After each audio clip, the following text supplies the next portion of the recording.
J'ai un truc à vous lire. Le marteau rouge de George Sand. J'ai trahi pour vous, mes enfants, le secret du vent et des roses. Je vais vous raconter maintenant l'histoire d'un caillou. Mais je vous tromperais si je vous disais que les cailloux parlent comme les fleurs. S'ils disent quelque chose lorsqu'on les frappe, nous ne pouvons l'entendre que comme un bruit sans parole. Tout dans la nature a une voix, mais nous ne pouvons attribuer la parole qu'aux êtres. Une fleur est un être pourvu d'organes et qui participe largement à la vie universelle. Les pierres ne vivent pas, elles ne sont que les ossements d'un grand corps, qui est la planète. Et ce grand corps, on peut le considérer comme un être, mais les fragments de son ossature ne sont pas plus des êtres par eux-mêmes qu'une phalange de nos doigts ou une portion de notre crâne n'est un être humain. C'était pourtant un beau caillou, et ne croyez pas que vous eussiez pu le mettre dans votre poche, car il mesurait peut-être 1 mètre sur toutes ses faces.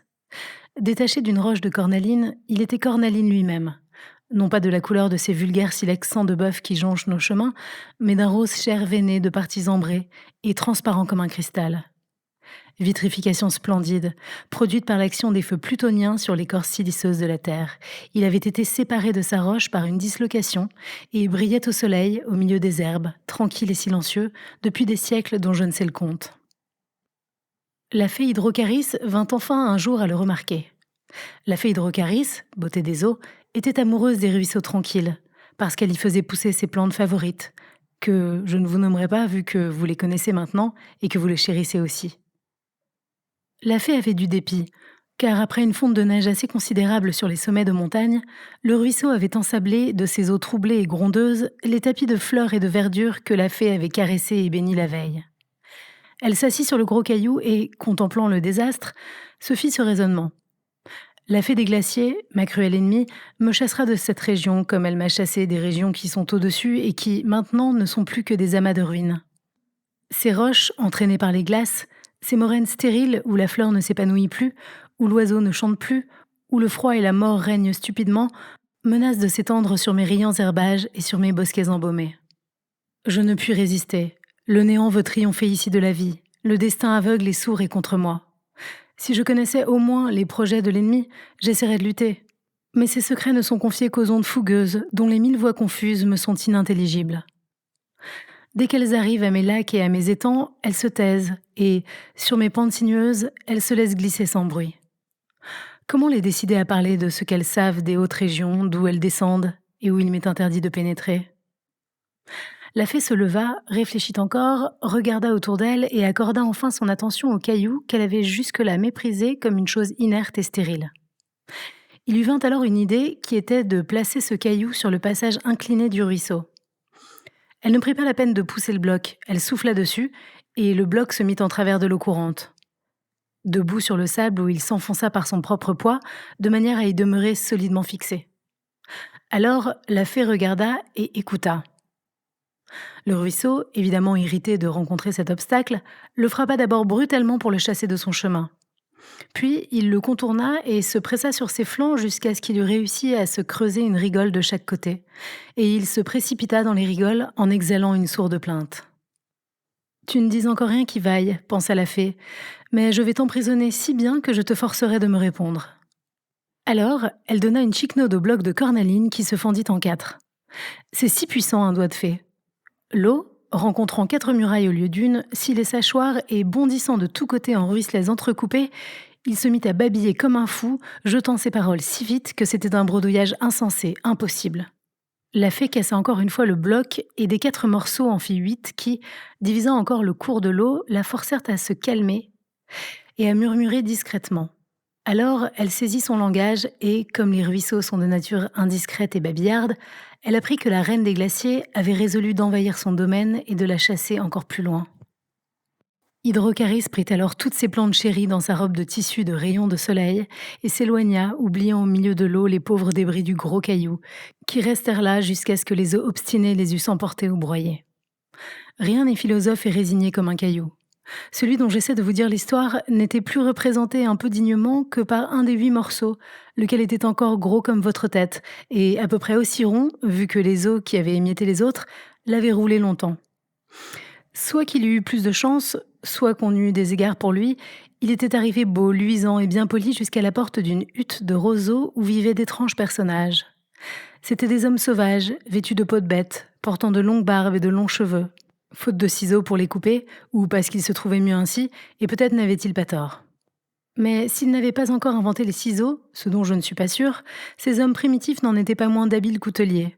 Celui qui habitait la hutte était même un armurier recommandable. Il ne savait pas utiliser le fer, mais les cailloux grossiers devenaient entre ses mains des outils de travail ingénieux ou des armes redoutables. C'est vous dire que ces gens appartenaient à la race de l'âge de pierre qui se confond dans la nuit des temps avec les premiers âges de l'occupation celtique. Un des enfants de l'armurier trouva sous ses pieds le beau caillou amené par le ruisseau, et croyant que c'était un des nombreux éclats ou morceaux de rebut jetés çà et là autour de l'atelier de son père, il se mit à jouer avec et à le faire rouler. Mais le père, frappé de la vive couleur et de la transparence de cet échantillon, le lui ôta des mains et appela ses autres enfants et apprentis pour l'admirer. On ne connaissait dans le pays environnant aucune roche d'où ce fragment pût venir. L'armurier recommanda à son monde de bien surveiller les cailloux que charriait le ruisseau. Mais ils eurent beau chercher et attendre, ils n'en trouvèrent pas d'autres, et celui-ci resta dans l'atelier comme un objet des plus rares et des plus précieux. À quelques jours de là, un homme bleu descendit de la colline et somma l'armurier de lui livrer sa commande.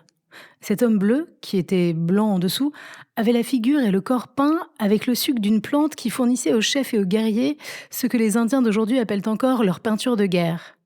Il était donc de la tête aux pieds d'un beau bleu d'azur et la famille de l'armurier le contemplait avec admiration et respect. Il avait commandé une hache de silex, la plus lourde et la plus tranchante qui eût été jamais fabriquée depuis l'âge du renne, et cette arme formidable lui fut livrée, moyennant le prix de 2 peaux d'ours, selon qu'il avait été convenu. L'homme bleu ayant payé, allait se retirer lorsque l'armurier lui montra son caillou de cornaline en lui proposant de le façonner pour lui en hache ou en casse-tête. L'homme bleu, émerveillé par la beauté de la matière, demanda un casse-tête qui serait en même temps un couteau propre à dépecer les animaux après les avoir assommés. On lui fabriqua donc, avec ce caillou merveilleux, un outil admirable auquel, à force de patience, on peut même donner le poli jusqu'alors inconnu à une industrie encore privée de meules, et, pour porter au comble de la satisfaction de l'homme bleu, un des fils de l'armurier, enfant très adroit et très artiste, dessina avec une pointe faite d'un éclat la figure d'un daim sur un des côtés de la lame. Un autre, apprenti très habile au montage, enchâssa l'arme dans un manche de bois fendu par le milieu et assujetti aux extrémités par des cordes de fibres végétales très finement tressées et d'une solidité à toute épreuve. L'homme bleu donna 12 pots de daim pour cette merveille et l'emporta, triomphant dans sa mardelle immense, car il était un grand chef de clan, enrichi à la chasse et souvent victorieux à la guerre. Vous savez ce qu'est une mardelle ? Vous avez vu ces grands trous béants au milieu de nos champs aujourd'hui cultivés, jadis couverts d'étangs et de forêts. Plusieurs ont de l'eau au fond, tandis qu'à un niveau plus élevé, on a retrouvé des cendres, des os, des débris de poterie et des pierres disposées en foyer. On peut croire que les peuples primitifs aimaient à demeurer sur l'eau, témoin les cités lacustres trouvées en si grand nombre et dont vous avez entendu beaucoup parler. Moi, j'imagine que, dans les pays de plaine comme les nôtres, où l'eau est rare, on creusait le plus profondément possible et, autant que possible, aussi dans le voisinage d'une source. On détournait au besoin le cours d'un faible ruisseau et on l'emmagasinait dans ses profonds réservoirs, puis l'on baptisait sur pilotis une spacieuse demeure qui s'élevait comme un îlot dans un entonnoir et dont les toits inaperçus ne s'élevaient pas au-dessus du niveau du sol, toute condition de sécurité contre le parcours des bêtes sauvages ou l'invasion des hordes ennemies.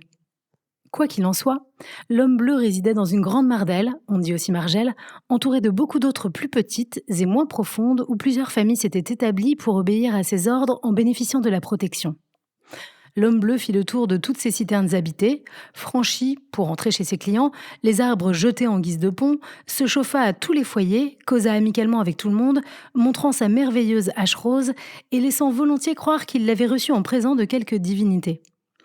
Si on le crut, ou si l'on feignait de le croire, je l'ignore, mais la hache rose se fut regardée comme un talisman d'une invincible puissance, et lorsque l'ennemi se présenta pour envahir la tribu, tous se portèrent au combat avec une confiance exaltée. La confiance fait la bravoure, et la bravoure fait la force. L'ennemi fut écrasé, la hache rose du grand chef devint pourpre dans le sang des vaincus. Une gloire nouvelle coronna les anciennes gloires de l'homme bleu, et dans sa terreur, l'ennemi lui donna le nom de Marteau Rouge, que sa tribu et ses descendants portèrent après lui. Ce marteau lui porta bonheur car il fut vainqueur dans toutes ses guerres comme dans toutes ses chasses et mourut plein de jours sans avoir été victime d'aucun hasard de sa vie belliqueuse. On l'enterra sous une énorme butte de terre et de sable, suivant la coutume du temps, et malgré le désir effréné qu'avaient ses héritiers de posséder le marteau rouge, on enterra le marteau rouge avec lui. Ainsi le voulait la loi religieuse conservatrice du respect dû aux morts. Voilà donc notre caillou rejeté dans le néant des ténèbres après une courte période de gloire et d'activité. La tribu du marteau rouge eut lieu de regretter la sépulture donnée au talisman, car les tribus ennemies, longtemps épouvantées par la vaillance du grand chef, revinrent en nombre et dévastèrent le pays de chasse, enlevèrent les troupeaux et ravagèrent même les habitations. Ces malheurs décidèrent un des descendants de Marteau Rouge Ier à violer la sépulture de son aïeul, à pénétrer la nuit dans son caveau et à enlever secrètement le talisman qu'il cacha avec soin dans sa mardelle. Comme il ne pouvait avouer à personne cette profanation, il ne pouvait se servir de cette arme excellente et ranimer le courage de son clan en la faisant briller au soleil des batailles. N'étant plus secoué par un bras énergique et vaillant, le nouveau possesseur était plus superstitieux que brave. Elle perdit sa vertu et la tribu, vaincue, dispersée, dut aller chercher en d'autres lieux des établissements nouveaux. Ces mardelles conquises furent occupées par le vainqueur, et des siècles s'écoulèrent sans que le fameux marteau enterré entre deux pierres fût exhumé. On l'oublia si bien que, le jour où une vieille femme, en poursuivant un rat dans sa cuisine, le trouva intact, personne ne put lui dire à quoi ce couteau de pierre avait pu servir. L'usage de ces outils s'était perdu. On avait appris à fondre et à façonner le bronze, et comme ces peuples n'avaient pas d'histoire, ils ne se souvenaient pas des services que le silex leur avait rendus. Toutefois, la vieille femme trouva le marteau joli et l'essaya pour râper les racines qu'elle mettait dans sa soupe. Elle le trouva commode, bien que le temps et l'humidité l'eussent privé de son beau manche à cordelette. Il était encore coupant. Elle en fit son couteau de prédilection, mais après elle, des enfants voulurent s'en servir et les bréchèrent outrageusement. Quand vint l'âge du fer, cet ustensile méprisé fut oublié sur le bord de la margelle tarie à demi comblée. On construisit de nouvelles habitations à fleur de terre avec des cultures autour. On connaissait la bêche et la cognée. On parlait, on agissait, on pensait autrement que par le passé. Le glorieux marteau rouge redevint simple caillou et reprit son sommeil impassible dans l'herbe des prairies. Bien des siècles se passèrent encore lorsqu'un paysan chasseur qui poursuivait un lièvre réfugié dans la Mardelle et qui, pour mieux courir, avait quitté ses sabots, se coupa l'orteil sur une des faces encore tranchantes du marteau rouge. Il le ramassa, pensant en faire des pierres pour son fusil, et l'apporta chez lui où il l'oublia dans un coin. À l'époque des vendanges, il s'en servit pour caler sa cuve, après quoi il le jeta dans son jardin, où les choux, ces fiers occupants d'une terre longtemps abandonnée à elle-même, le couvrirent de leur ombre et lui permirent de dormir encore à l'abri du caprice de l'homme. 100 ans plus tard, un jardinier le rencontra sous sa bêche, et comme le jardin du paysan s'était fondu dans un parc seigneurial, ce jardinier porta sa trouvaille au châtelain en lui disant « Ma foi, monsieur le comte, je crois bien que j'ai trouvé dans mes planches d'asperges un de ces marteaux anciens dont vous êtes curieux. » Monsieur le comte complimenta son jardinier et son œil d'antiquaire et fit grand cas de sa découverte. Le marteau rouge était un des plus beaux spécimens de l'antique industrie de nos pères et malgré les outrages du temps, il portait la trace indélébile du travail de l'homme à un degré remarquable. Tous les amis de la maison et tous les antiquaires du pays l'admirèrent.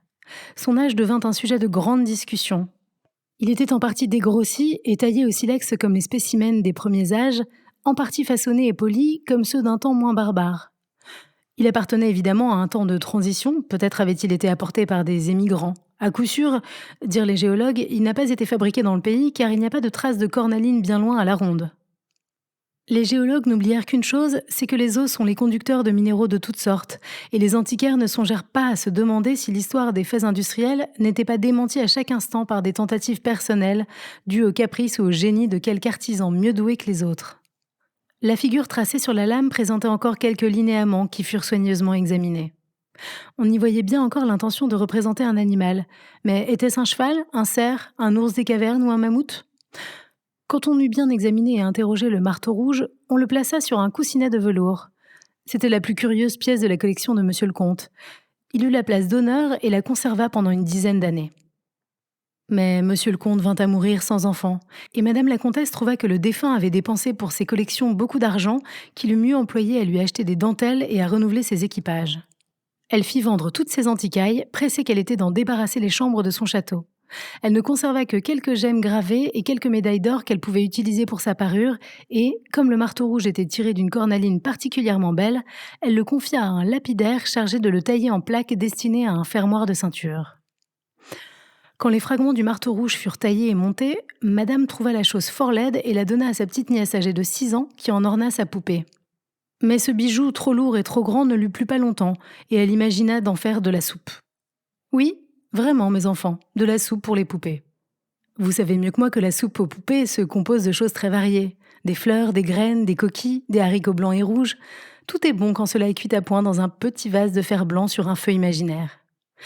La petite nièce, manquant de carottes pour son pot-au-feu, remarqua la belle couleur de la cornaline et à l'aide d'un fer à repasser, elle la broya en 1000 petits morceaux qui donnèrent très bonne mine à la soupe que la poupée avait eu dû trouver succulente. Si le marteau rouge eût été un être, c'est-à-dire s'il eût pu penser, quelle réflexion n'eût-il pas faite sur son étrange destinée?